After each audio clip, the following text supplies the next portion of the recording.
ንስሐ ገብተን ወደዛ ውጥት ስንል ከዚህ በኋላ ኃጢአት የሚባል አለቀም አትሉ? ፈርማችሁ እኮ ነው የምትሄዱት በአስር ጣታችሁ እንዲያርጋችሁ ማለት ነው። ኃጢአት አለቀም ብላችሁ ማለት ነው። ስትወጡ ደግሞ ያችን ኃጢአት ገና ንስሐችሁን ሳትጨርሱ መንገድ ላይ ቋ አርጋችሁ ትሄዳላችሁ ባናቷ። ከዚያ በኋላ ምን ያደርጋል መሰላችሁ? ሰይጣን አንድ ተንኮሉ እግዚአብሔር ሰልችቷል የሚል ጥያቄ ያመጣል። እስኪ በሉ እግዚአብሔር በሉ ሰልችቷል። ልንገራችሁ እንግዲያውስ ተስፋ ከቆረጣችሁ እርግጠኛ ሆኜ የምነግራችሁ ተስፋ የማይቆርጥ አምላክ እየጠበቃችሁ ነው። ቶሎ ኑ። ሰይጣን ሰልችታል ካላችሁ ሰይጣን ከኔ ወግድልኝ። እኔ ኃጢአት ብሰራ ማን አይሰለችኝ? ስለዚህ እንደዚያ የሚያደርገው አንድን ኃጢአት ለ130 ጊዜ ደጋግመን እንድንሰራው ሰይጣን የሚያደርገው ለምንድን ነው ካላችሁኝ ተስፋ ቆርጠን ከእግዚአብሔር ቤት እንድንርቅ ማለት። በማን ተስፋ እንድንቆርጥ ንገሩኝ እንጂ በእግዚአብሔር ተስፋ ይቆረጣል። ስለዚህ ምን ማለት አለባችሁ? ሰይጣን እግዚአብሔር ቢምረኝ ተስፋ ካልቆረጠብኝ ዛሬም እድሜ ከሰጠኝ ዛሬም ከሱ ጋር እሆናለሁ። ንስሐ የሚገባው እስከ መቼ እንደሆነ አንድ ነገር ብቻ ልንገራችሁና ልጨርስ። ኃጢአትን አንድ ሰውዬ ነበርና ንስሐ አባቱን ሄዶ አባ ይላችሁ ሁሌም እርግጠኛው የምነግራችሁ ኃጢአት አለመስራት ትፈልጋላችሁ? እስኪ እጃችሁን አውጡ እጃችሁን። ሙቱ በቃ። እውነት ኃጢአት የማይሰራው ከተሞተ በኋላ ነው። በዚህ ዓለም ሆናችሁ ኃጢአት አልሰራም በቅተሃል ወይ አንተ እንደው ይሄን ጉራ አታምጡ። እንግዲህ ምንድን ነው የሚባለው መሰላችሁ? ዛሬም መጣ አባ ኃጢአት አስቸገረኝ፣ ዛሬም መጣ አባ ኃጢአት አስቸገረኝ፣ ዛሬም መጣ አባ ኃጢአት አስቸገረኝ። ምን ላድርግ አላቸው። አሁንስ አስጠልቶኛል። እንኳንስ አላቸው እንኳንስ ኃጢአቴን መናገር ለርሶ ኃጢአት መስራት ራሱ ሰለቸኝ አላቸው።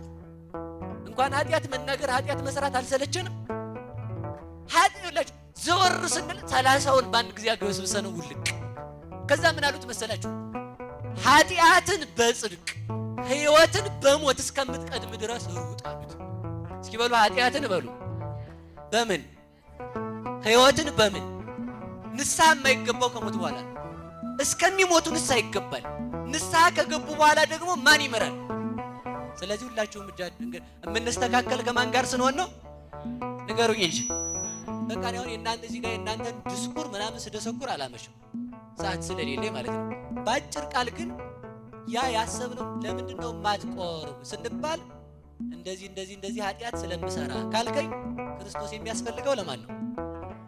በሉ ንገሩኝ። ስለዚህ እናንተ ጻድቅ ናችሁ መሰላል። ካልሆናችሁ ለምን አትቆርቡ? እግዚአብሔር ይስጥልኝ። አሁንም እስከ መጨረሻው ያጽናልን እናታችን። እውነታቸውን ነው። እሳቸው እየወቀስኳቸው የሆነ ድንግጥ ብለው ነው። እናቴ ለእግዚአብሔር የሚደነግጥ ሰው ብዙ ነው። እውነቴን ነው። እሺ አሁን ስለዚህ ልብ በሉ። መቁረብ ከማን ጋር መኖር ነው? መቁረብ ከማን ጋር መኖር ነው? ሁሉን ነገር አሁን ይኸውላችሁ ብትቆርቡ ያሰባችሁት ሁሉ ይሳካል። ለምን? ከማን ጋር ስለምንሆን። የጠመመው ከማን ጋር ይሳካል? ስለዚህ እኛ ኃጢአተኛ ስንሆን ከማን ጋር መኖር አለብን? ትቆርባላችሁ። አውጡ እጃችሁና እግዚአብሔር ማንን ይፈልጋል? በሉ ኃጢአተኛ ነው በሉ ሁላችሁ። ማንን ይፈልጋል? ስለዚህ ትቆርባላችሁ። ኃጢአት ብሰራ ስወጣ ካላችሁ ምን ማለት ነው መፍትሄው? በሉ መታጠብ በሉ እንጂ ታጥበን ስጋውና ደሙን እንድንቀበል መድኃኔዓለም ይርዳን። የቤታችንን የችግራችን ሐሳብ ሁሉ የሚሞላው ከእግዚአብሔር ጋር ስንሆን ነው። እኛ በዚህ ዓለም ምንድነን? እንግዶች በሉኝ። ስለዚህ እንግዳ ደግሞ የመግቢያ ትኬት ይዞ ይሄዳል። እስኪ ጥያቄ ልጠይቃችሁ። አሜሪካ ለመግባት ምን ያስፈልጋል? ከዛ እዚህ ምን ያስፈልጋል? ፓስፖርት። እሺ ከዛ ምን ያስፈልጋል? ሌላ እዚህ ቀሪ ሀብት መኖር አለበት አይደል? አሜሪካ ለመግባት እንቅልፍ አጥተህ እያደርክ መንግስተ ሰማያት ለመግባት ደነዝ ያደረገን ማን ነው? ደነዝን ተጠቀምኩት ይሆን? ድንዝዝ አለ በቃ። እንዲህ አይነት አዚም ያደረገብን ማን ነው? አሜሪካ ለመግባት ሰው ሱሪውን ሸጦ ይሄዳል። ከዚህ ይገባ። አሁን በዚህ ዘመንማ በቃ ሁላችንም ተሰደን ያለቅነው። በሊቢያም ሄጄ ባህር በበላኝ ይላል ሰው ማለት ነው። መንግስተ ሰማያት ለመግባት ለምን ለመሰደድ አትነሱ? ስለዚህ ያችን መንግስተ ሰማያት የምንወርሳት በሀብት ብዛት አይደለም፣ በምንም አይደለም። የማን በመሆን ነው? ንገሩ ሁላችሁም። የማን በመሆን ነው? ስንቆርብ የማን አካል እንሆናለን? ስለዚህ መንግስተ ሰማያት የማን ናት? ስለዚህ ሁሌም ማሰብ ያለብን እንዲህ ብለን ነው። መንግስተ ሰማያትን የሰይጣን ከመሆንና የእግዚአብሔር ከመሆን እስኪ በሉ ላይ የሰይጣን ከመሆን በሉ። ከዛስ የማን ብትሆኑ ይሻላችኋል? ኃጢአትን መተው የኃጢአት መተውያ መፍትሄ አንድ ነገር ልንገራችሁ። መፍትሄ አንድ ነገር ኃጢአት ፊታችሁ መጥቶ ለምሳሌ ዳቦ እዚህ ጋር አቅርቦ አሁን ሰይጣን ቸር አይደል? በጾም ቀን ጠዋት ቁርስ የሚያበላ ጓደኛ ይጥልልናል። ያስስታሙ ናማ ቁርስ ሻይ ጠጥተን እንንጣ ብሎ ሻይ የሚያጠጣ ሰው አልገጠማችሁ? በጾም ቀን ጋባዡ እኔ እንደው ሰውን ሁሉ ታዝቢዋል። ፕሌን ላይ ስንሄድ ባርቡ 3 ሰዓት ላይ ያቺ ኩኪ ምንድነው የምትባለው ፓክድ የሆነች ነገር ስትመጣ ሰው በቃ ያችን እንዳታልፈው ፍትት አርጎ ግጥም አርጎ በልቶ ይወርዳል ማለት ነው። ያችን ወይ ይዛ አትወርድም ከሰሰት። ተመልከቱ ሰው ይሄ አሁን ማንኛውም ነገር ይምጣ የራሳችሁ ትዳርም ቢሆን የማይቆርብ ባል ከሆነ አታግቡት። ትዳርም ቢሆን የማትቆርብ ሚስት ከሆነች ተዋት። ለምን? መንግስተ እግዚአብሔር ነው ያጣው።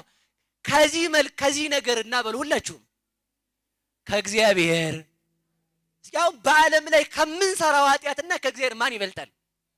እሺ ሰውን ሆዳችንን በልተን እንደ ልባችን ኃጢአት ሰርተን እግዚአብሔርን ከምናጣው ረሃባችንን በረሃብ ሞተን ማንን እናገኘው? ንገሩኝ እንጂ።